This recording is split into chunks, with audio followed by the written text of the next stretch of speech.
of the deep state in action. And joining us now is the man himself. He's the former acting Attorney General of the United States, Matt Whitaker. Matt, thank you for joining us. You know, first thing I thought, when I heard about this, anonymous intelligence, heard the president's conversation with the world leader, maybe I'm old-fashioned. I'm thinking, wow, who in the intelligence community might have been spying on the president of the United States? Because that wouldn't be a good situation for the country. Your thoughts? Well, it's clear that somebody had access to very sensitive information, a telephone call or telephone calls with foreign leaders with the President of the United States, and they did two things. They tried to get the information to the Democrats on Capitol Hill, and they tried to get it to the Washington Post.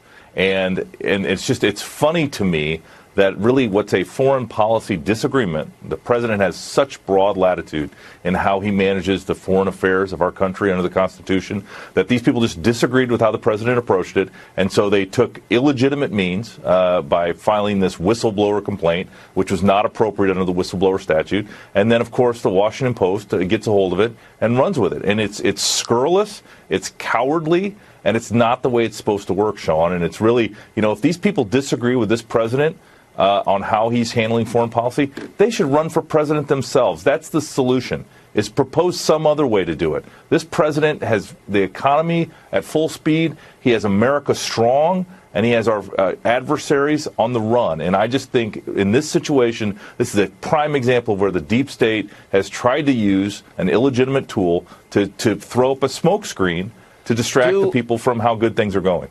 Matt, do we as American citizens have to worry about people that we entrust? And I'll even argue the 99% of, look, our FBI is the premier law enforcement agency in the world. In the world. I totally agree with you. We're not talking about the 99.9%. We're talking about that 1% that we know abuse power. We now have to worry about these. Listen, you can spy on anybody. You can steal anything.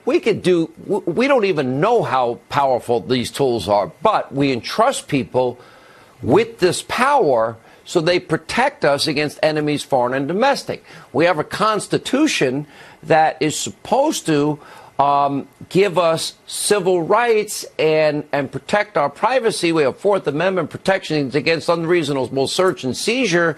We're supposed to practice minimization if Americans are picked up on some type of surveillance. You're certainly not allowed to unmask people. Did they do that to the president again? Because we know they spied on him. We know they spied on his campaign based on a phony dossier that they knew was phony to get a phony FISA warrant, and his transition and his presidency.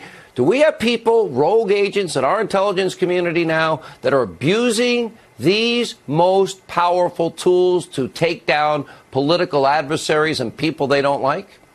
Well, Sean, what we saw when Jim Comey ran the FBI and his deputy, Andy McCabe, they clearly put their own self-interest ahead of the interest of their country. They decided what they could or couldn't do under the law instead of just following the proper rules and procedures.